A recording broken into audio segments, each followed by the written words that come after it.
You might look at these leftovers and think the kit was finished, but I managed to turn them into one more layout. Recently, I made the Heirloom Boutique Scrapbooking Workshop Kit from Stampin' Up! With my customers live on Zoom, and I have a few leftovers. Not bad.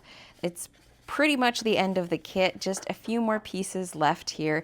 And I was thinking today I want to try and turn these into one more layout so that I can use up all those scraps and move on to my next paper pack. I'll show you at the end of the video the finished layouts that I've already made, but I'm going to pull in some white cardstock, 12 by 12, to help me start figuring out how I want to use up these scraps and make a layout out of them. When I was thinking about what I want to do, I was looking through my sketches to see if I could find any inspiration. You might recognize this sketch because I just used it in my last process video, and I made a layout that was all beach photos with like a watery background. I'll make sure to link that video below in the description for you, but I made it pretty much as is in the sketchbook. This is from the CDT 12 by 12 volume 6 book. It's our newest one. And when I was looking through just kind of like orientation of photos, this was kind of working for me, but I need to fit more photos in. So this is actually going to be just a jumping off point. And then I'm going to change it up a fair bit. So it's going to end up looking somewhat similar, but definitely different. That's one of the fun things about sketches, is that they don't have to be followed exactly. They can be just a jumping off point. You know what? I'm going to bring in my Versamats to help line up my pages nice and straight. So looking at the scraps here, the majority of what I have is this pretty purple color. This is the hydrangea hue color. And so I know I'll have to trim these down to be the same size, but I do have quite a bit of that. These strips are from a specialty paper that was in the pack. Only 2 of them are 12 inches long, but that works great for my design, so I could run them right across. Then I also have this piece, which is 12 inches long and has that on the back, so that is an option. I also have this pattern on the other side, but it is not necessarily my favorite, so I'm thinking I might stick with that. These pieces are shorter than 12 inches, so I'm just going to set them aside for now. Thinking for this one, I want to cut it down to 2 1-inch strips. I don't really want to have a ton of this pattern, but I think I want to have just a little bit. And this can go along here like this. Now in the sketch, there is an even smaller strip that goes above this. So we'll see if we bring that in. I'm going to show you what photos I'm going to scrapbook. These are from the Stampin' Up! Onstage convention, and I have a bunch of pictures.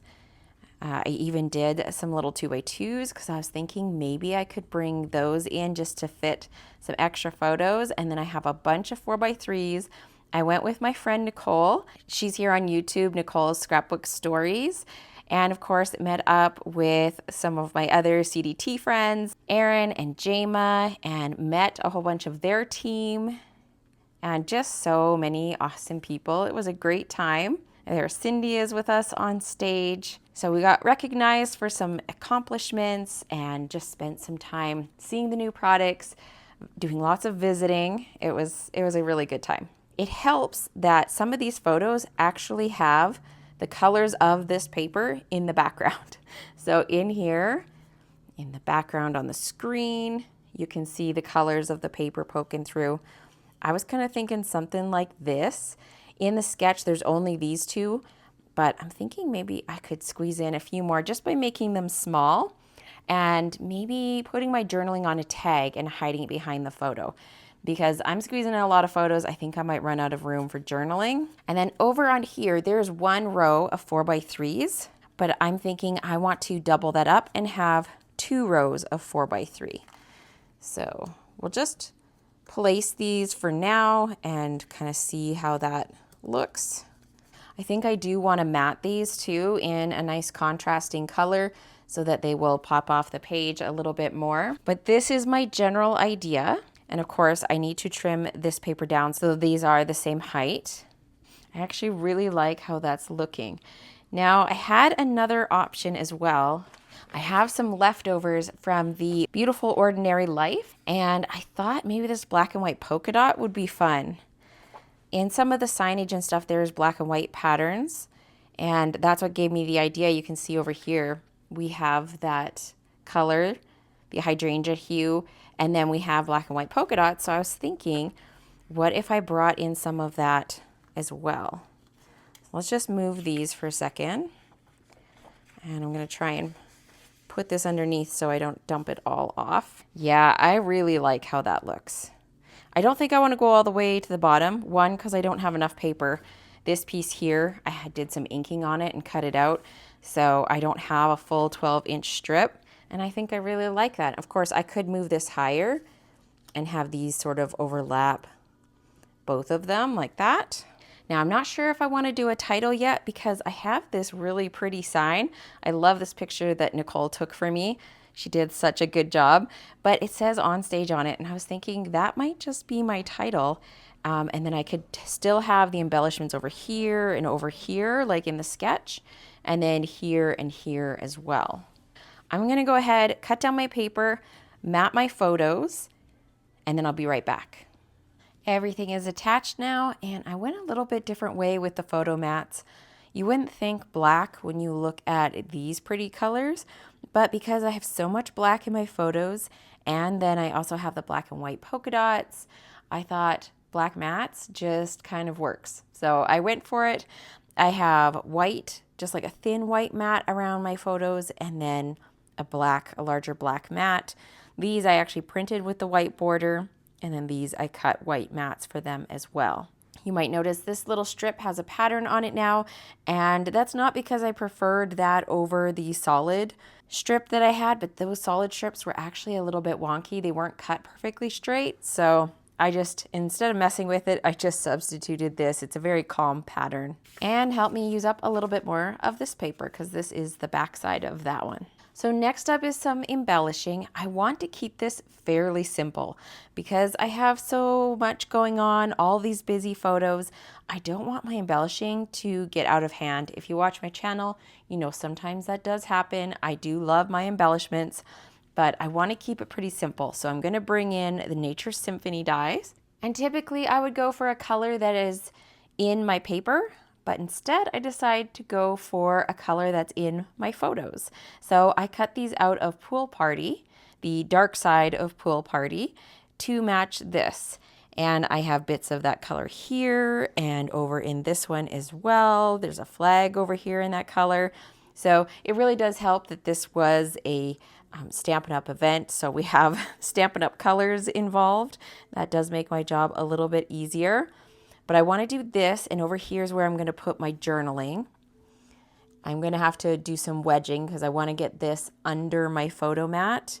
Same for on this side as well. I want to get that underneath. And then the last one is going to go over in this corner. Same thing. I need to tuck it up under the edge. My photo mats are attached, but I tried to leave myself some space so that these could go under the edge. Something like that. Now for my journaling, I went ahead and printed it out. I have one of the Spotlight on Nature dies, this one that has that cute little detailing around it. I thought that would go really nicely with this paper.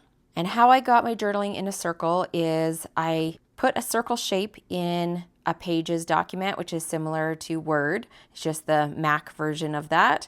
I measured this space right here to see how wide it was. I made the circle that same size, and then I put a text box over the circle and just typed it in and hit enter so that I could kind of line everything up so that when I go to cut this out, I'm going to get a perfect circle. Here is what that circle looks like, all die cut. And I'm going to try and just overlap my photos just slightly, and then I'll play with the placement of the leaves. The nice thing about this one is that I can easily detach these, so I can move this and kind of rearrange it until I get it in the best possible spot. Now for the rest of my embellishments, I have this remaining part of the sticker sheet. So I have this nice little scallop frame, kind of like little journaling box here, as well as some flowers. Typically at this point, I would be getting ready to die cut some flowers, but I'm thinking I might just try and use the stickers in here. I also have some little strips here, these little scallop strips. We got the green, the yellow, and the purple. So I might see if I can work some of that in, maybe up at the top for a little bit of detail. I feel like this needs kind of like a little strip or maybe a couple strips layered together up there. And then I'm going to see what I can do with just layering some of the flowers over the leaves. And I think if I put them up on pop dots, I'll probably like how that looks a little bit better. And then over here, I'll have to play around with where I want those to go and add a little bit of detail. The other thing I was thinking is I could take this little frame and like layer it behind the leaf.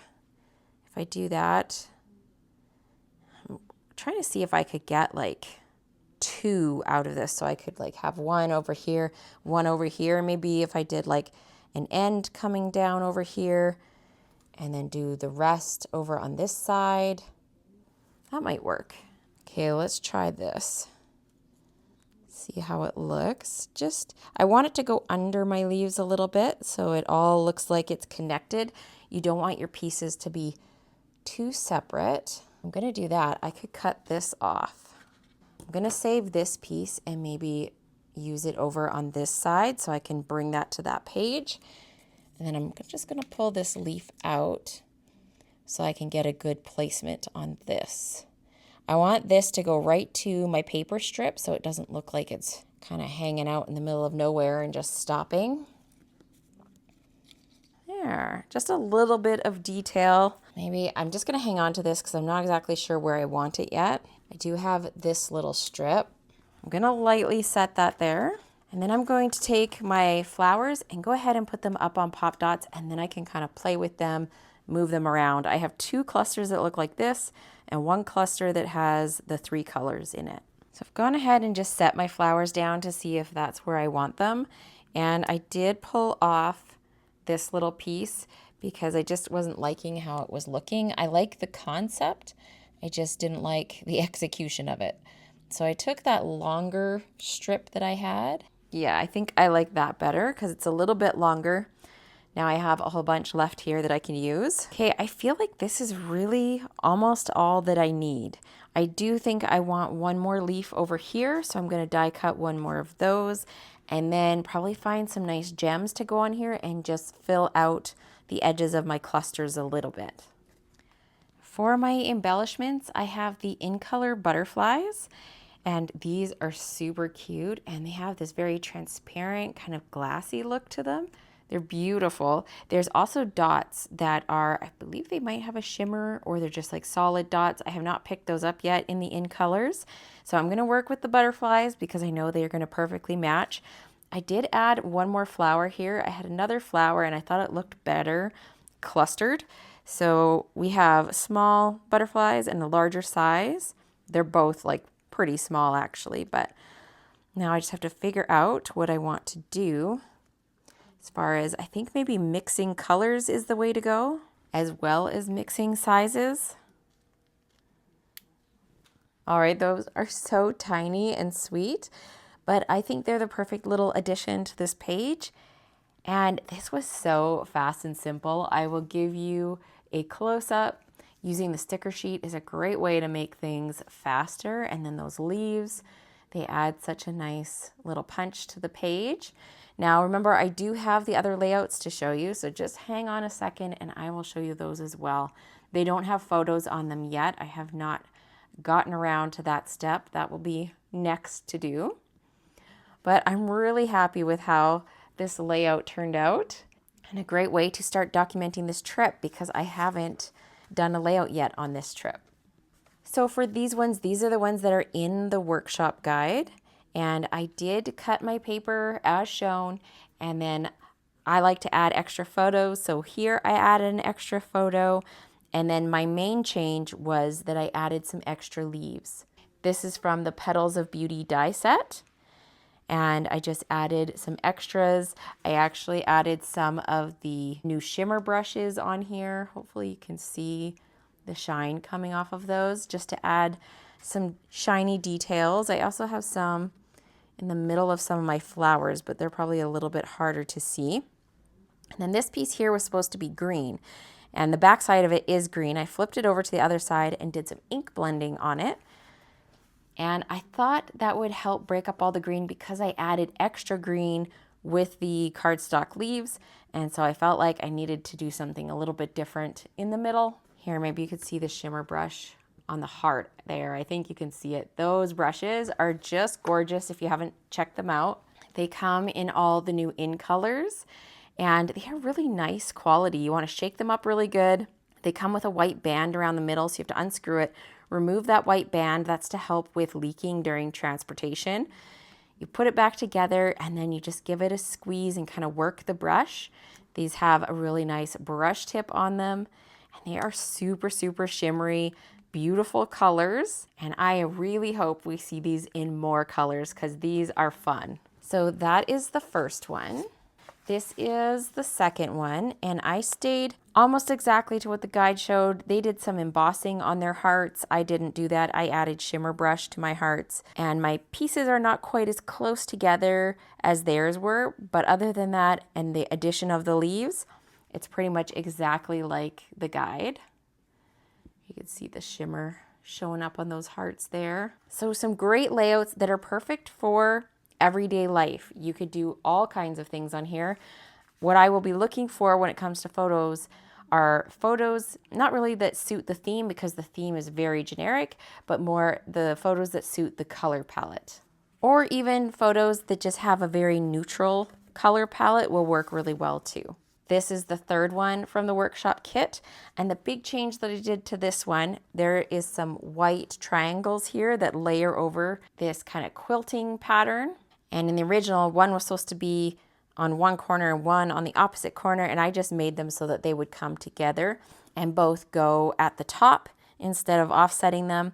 And then I did a mixture of green and white leaves, and there was a different piece that was supposed to be here that didn't really suit my style, so I just added an extra photo mat. For any of you who like quilting, I think you would really enjoy this kit. You can also get this just as a DSP or DSP with sticker sheet. So this is pretty much it for this paper pack. I feel pretty good about all those layouts out of one pack. And now I can move on to the next one. If you want to see more videos like this one where I finish up a whole paper pack, go ahead and check out this playlist here, and I will see you again soon with another video.